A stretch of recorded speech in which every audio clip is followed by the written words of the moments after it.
Herkese selamlar. Ben Kamer. Bugün eskiyi yenilemeye devam ediyoruz. Odun işlerim var, balta bilemem gerekiyor ve bunun için de bileme aracına ihtiyacım var. Dedim ki bizim eski bir tane bileme taşı vardı. Buna güzel bir düzenek kurayım. Biraz ilkel bir teknoloji ve bu düzenekte baltalarımı, bıçaklarımı ve bilemem gereken herhangi bir şeyi de bilemiş olurum. O yüzden bugün şu bileme taşına güzelce bir düzenek hazırlayacağız. Kendisinin dönmesini sağlayacağız ve düzeltmelerini yaptıktan sonra da bileme işini yapacağız. Bakalım sonuca ulaşabilecek miyiz? Ben de merakla ve heyecanla bu sürece başlıyorum. Şimdi ilk olarak gel sana projeyi anlatayım ve daha sonra neler yapabiliyoruz görelim bakalım. Amma toz çıkıyor be bunlar.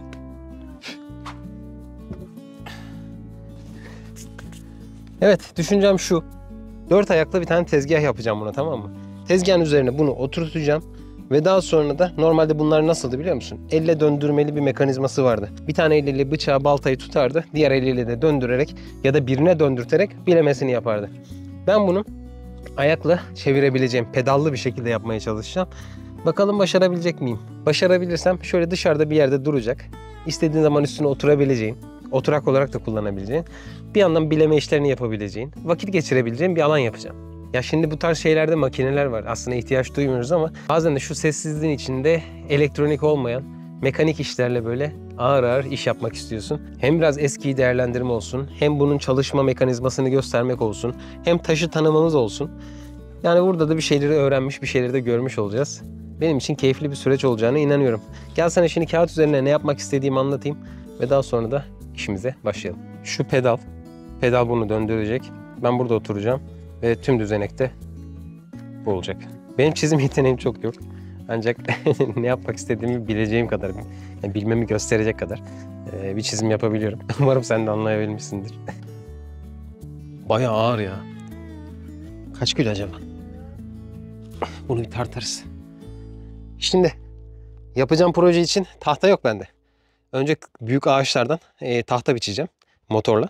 Daha sonra onlara şekil vereceğim. Birleştirmesini yapacağım. Daha sonra da bunun düzenini kuracağız falan derken muhtemelen bitirebiliriz. Ben bunu bırakmam lazım.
Evet, ilk adımı yaptık.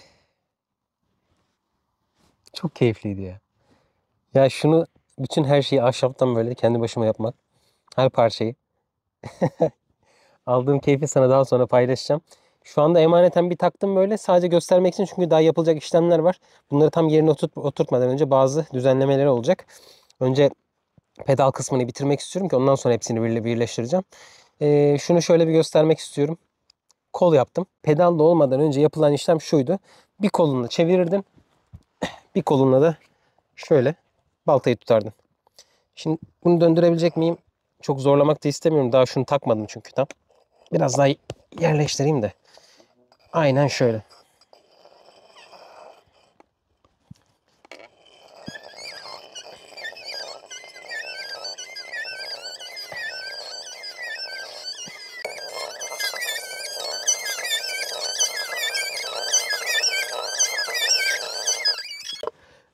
Nasıl ama? Şimdi daha oturtmadığım için oynaması var. Tam yerleştirdiğim zaman daha rahat çevireceğim. Ya sesine hiç aldanma. Hepsi geçecek. Bunlar son düzenlemeleri var. Ondan önce şu mekanik işi bitirmek istiyorum. Yani sistemi tam oturtayım. Ondan sonra bütün detaylarını tekrardan düzeltmelerini yapacağım. Ve gerçekten ondan sonra güzel bir şekilde çalışacağına inanıyorum. Şimdi bununla ilgili yapılacak çok şey var aslında. Mesela metal kullanarak, mesela buralarda bilye kullanarak taşın sürtünmesini azaltarak, bilyenin içinde döndürerek bunu daha rahat bir şekilde döndürebiliyorsun. Sesi de tamamen yok edebiliyorsun. Ben sesi yok edeceğime inanıyorum. Çünkü yapacağım bazı işlemler var. Sürtünmeyi azalttığında ise bunun daha rahat dönmesini sağlıyorsun. Ben bunu tamamıyla böyle ahşap üzerine oluşturmak istedim. Ahşap üzerine oluşturup bunu metalsiz bir şekilde yapmak istedim. Onu göstermek istedim. Ki yaptım şu anda. Yani bunu döndürebileceğim bir şekilde yaptım. Sistemi oturttum yani. Şimdi sırada ise pedal sistemi var. Biraz daha geriye gideceğim. Şöyle oturağımı yapacağım. Ve pedal sistemini yapıp şöyle. Aynen böyle. Çalıştıracağım. Bakalım onu yapabilecek miyim? Pedal sistemini düşünüyorum gerçekten. Tam buraya kadar biraz daha kolaydı benim için. Pedal sistemi biraz daha matematik istiyor. Bakalım yapabilecek miyiz?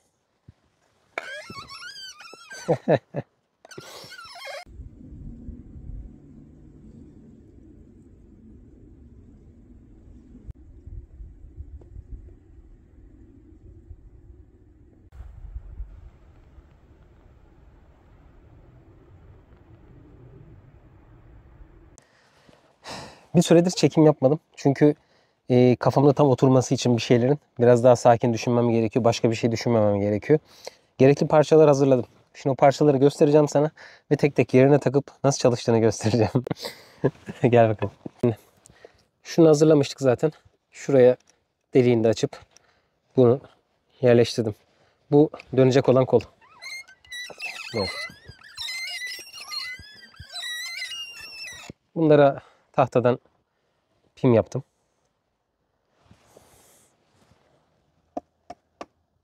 Çok fazla şey yapmama gerek yok. Sadece çıkmasını engelleyecek. İki taraftan da yaptım. Bu sıkıştı, bu bitti. Şimdi şunu yaptım. Bu pedalımız. Arkadan böyle, önden de böyle. Bunun boyunu şöyle ayarladım. En aşağı inecek şekilde, neredeyse değmeye yakın. Değmiyor ama. Bunu da aynı şekilde buna taktım. Ve buraya da böyle yerleştirdim. Şöyle duracak. Şöyle vidalar kullanacağım. Vidalar sadece arada dönmesini sağlayacak araçlar olacak. Buraya takıyorum. Şimdi ahşap taze olduğu için buradan bak demir teliyle sıkıştırmalar yaptım. Bunu çakarken çatlatmasın diye. Aynı şekilde şuna da yapacağım. Şuna da yapacağım. Ve şuraya da yapacağım. Demir teliyle bunları sıkıştıracağım iyicene ki odunlarda çatlamalar, böyle yürümeler olmasın. Genel olarak bu hazır. Şimdi bir çalışma performansına bakalım. Daha oturak kısmını yapmadım. Oturağı da yapacağız. Ama önce oturduğumda pedala nasıl hakimiyet sağlayacağımı öğrenmem lazım ki oturma yerinde oraya yapayım. Şu anda iyi gibi burası. Muhtemelen tam şu alanı, oturma alanı yapabilirim. Bir tane tabla koyacağım buraya. Üstüne de şak diye oturacağım. Daha bunun ince pürüzleri giderilmedi. Şu döndüğü zaman bak ses çıkarıyor ya. Bu sesi çözdüğümüzde zaten bazı sıkışmalar engellenecek. Bu da daha iyi dönmesini sağlayacak. Daha sonra daha iyi dönmesi için bir de buna yağlama yapacağız. Yağlamayı da yaptıktan sonra bütün parçalarına tek tek katı yağ. Ondan sonra dönmesi biraz daha rahatlayacak. Şimdi tam bu haliyle bile bir dönmesini izleyelim diyorum. İlk olarak elle başlatmamız gerekiyor bunu. Bak görüyorsun işleyişini. Bütün parçalar birbirinin içinde dönüyor. Bak gayet güzel.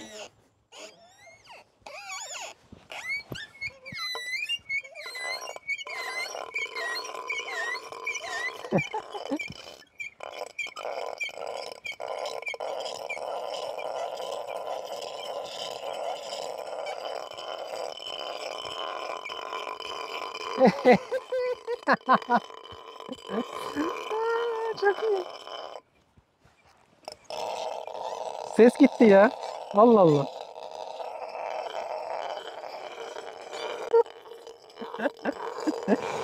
Ha, çok iyi ya. Şu hali bile kullanabildim ya. Yaptığım ince detaylardan sonraki halini görmeni istiyorum. Şimdi bunu yapacağımız şey şu. Gel göstereyim. Bak şimdi bunu kabataslak bir şekilde hazırladık. Bak bu köşelerde sivrilikler var. Şunun köşeleri var. Bunların hepsi yuvarlanacak. Hepsi törpülenecek. Sonra zımparalanacak. Daha sonra daha yumuşak geçişler olacak.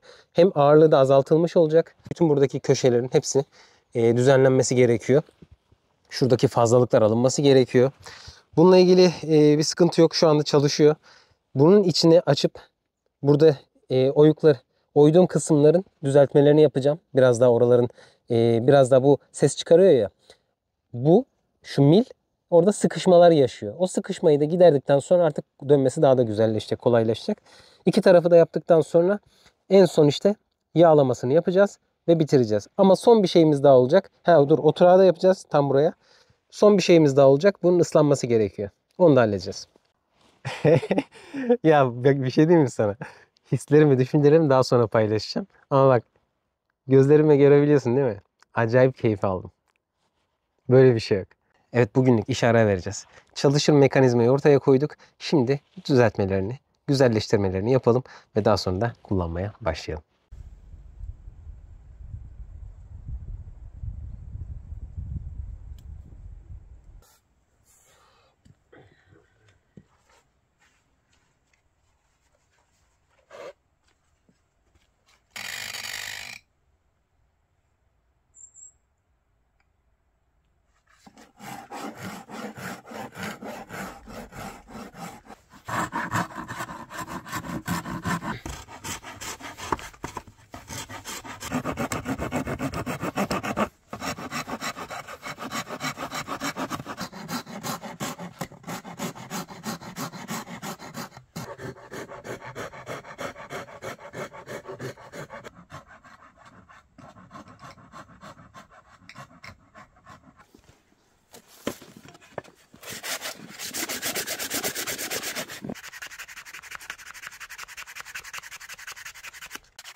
Evet, tüm parçalarımız hazır. Sadece oturağımız hazır değil, onu da daha sonra halledeceğim.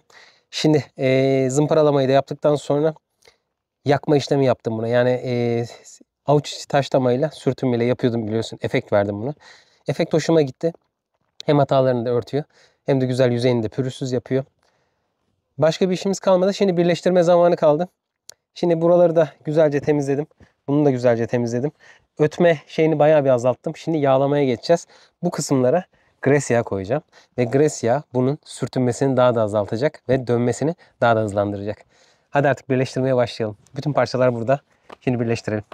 Bütün eklem yerlerine şöyle katı gres yağı koyacağım. Kayganlık sağlasın. Güzel.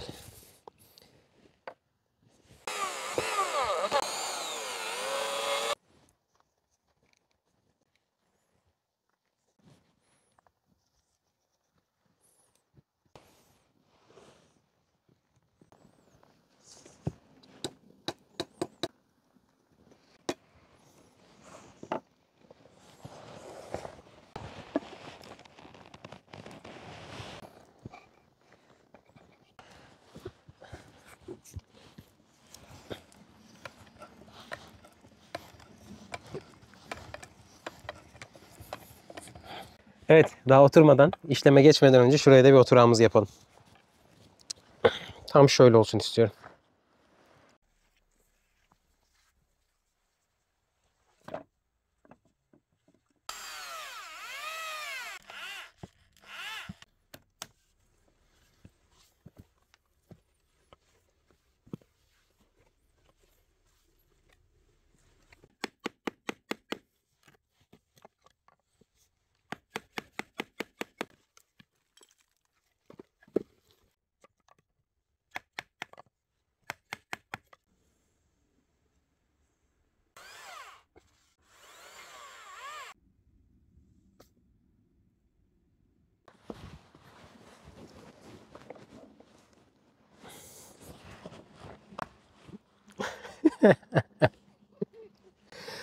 Ya bir şey diyeceğim. Şahane. O kadar içime sindi. O kadar hoşuma gitti ki. Şu ana kadar yaptığım en mekanik iş. İlkel teknoloji. Şuraya bir tane suluk ekledim. Hatta suyu azaltıp çoğaltma yeri de yaptım ona. Haznesi biraz az ama yanında bir tane bidonla birlikte durursam buna devamlı takviye yapabilirim. Bunu da ahşap yapmak istedim. Aslında metal koyacaktım ama bu sefer biraz da görsellik istedim. Yani şu güzelliği yakalamak istedim. Detayları sana göstereceğim. Gel şöyle bir çalışmasına bakalım. Sesine bakalım. Bakalım istediğimiz gibi çalışacak mı? Hadi bakalım, bismillahirrahmanirrahim.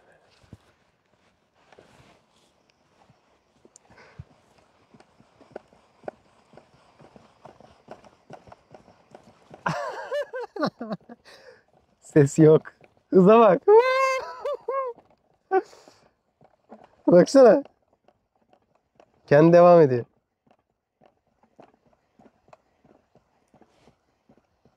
Çok iyi ya. Suyu koyduk. Burada bir tane çubuğumuz var, minik. Onu biraz oynatıyoruz.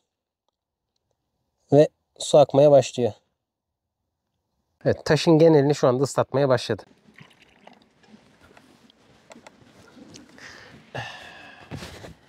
Evet, şimdi şöyle bir bileme yapalım bakalım. Bir deneyeyim bakayım. Daha sonra sana detaylarını göstereceğim. Şöyle uzaktan bir görmeni istiyorum sistemi. Suyum akıyor. Çarkım çok güzel dönüyor. Şimdi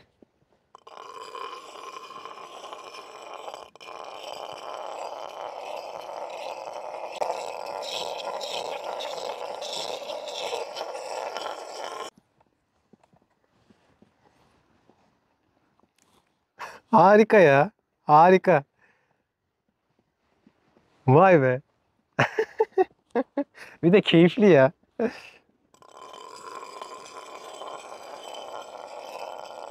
Evet, oturağımızı sonradan yaptım zaten. Diğer detayları bildiğin için bunu göstereceğim sana. Oturağım gürgenli. Çok oldukça sağlam. Burada zaten sıkıntı olmayacak. Tam da yerine yaptım onu. Çok güzel oldu. Bu da aynı şekilde gürgen.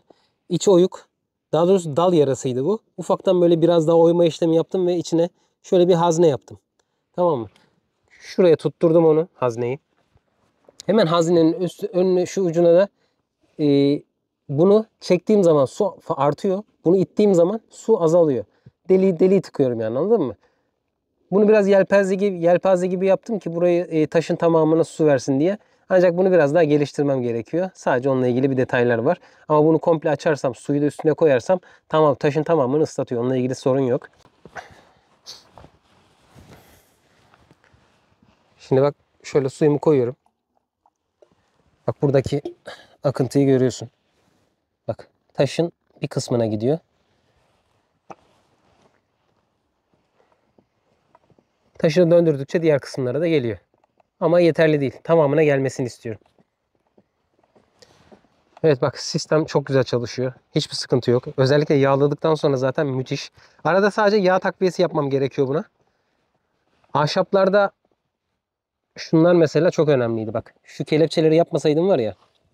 Demirden sardım onları. Bu kelepçeleri çoğuna yaptım. Bak, yerde de var, aşağıda da var. Bu çok önemliydi. Bunu yaptığım için içim rahat biraz daha. Kolay kolay kırılma yaşamayacağımı düşünüyorum. Böyle, aynen şöyle.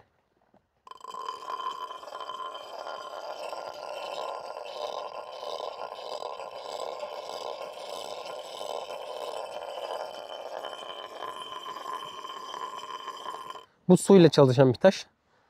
Ve parlattığını görüyorsun. Nasıl da, hatta sivrilttiğini de görüyorsun. Gayet güzel çalışıyor. Yani genel olarak sistem çok güzel çalışıyor. Şimdi bununla ilgili merak ettiğim şu var. Bunu acaba kaldırabilecek miyim? Çünkü zaten taşı zor kaldırıyordum. Bir de bunu komple bakalım nasıl kaldırabileceğim. Hadi bismillah. Bir dengesizlik var. Onun dengeyi, hoppa, kalkabiliyor. İyi. Bir tek ben kaldırabilirim muhtemelen. Bunu bir yerden bir yere taşıyabilirim. Şuraya taşıyayım da bir tane balta var. O baltayı bileyelim. Daha sonra gidip bir odun kıralım. Hadi bakalım. Bismillah. Allahu Ekber. Allah. Hoppa. Oh.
Ah, çok güzeldi. Her anından o kadar keyif aldım ki. İlk kez bu kadar detaylı mekanik bir iş yaptım. Yani acayip gaza geldim. Diyorum ki dişliler falan mı yapsam acaba bunu hızlandırmak için. Büyük küçük dişli. Onları birbirine geçirip. Ya acayip şeyler var aklımda şu anda. Yani her adım, her deneyim beni bir sonrakine böyle itekliyor. Gaza getiriyor bir nevi. Şu an el becerilerim acayip gelişmiş durumda. Tabii bu hiçbir zaman yeterli değil. Kişisel gelişimin sonu yok. Her zaman bir üste çıkmaya çalışırsın. Ben de o üste çıkmaya çalışacağım. Devam edeceğim. Hem işlevsel şeyler yapıyorum. Eskiyi değerlendiriyorum. Bu eskiyi yenileydi. Eski dededen kalma taşı, bileme taşını farklı bir şekilde, bizim yöremizde olan gibi değil de ben biraz daha farklı geliştirerek pedallı bir şekilde yaptım. Bunu daha da geliştirebiliriz. Aslında sadece bileme taşı olarak değil, bunun farklı bir şeyler için de kullanılımı var. Eğer bunları da görmek istersen videoyu beğenmeyi ve yorum yapmayı unutma. Gerçekten fazla merak edilirse, bunu görmek isteyenler varsa bunları da gösterebilirim. Bir ufak da beyin fırtınası yapmış oluruz. Güzel olur. Bir sonraki videoda görüşmek üzere. Kendine iyi bak. Sağlıkla kal. Hoşça kal.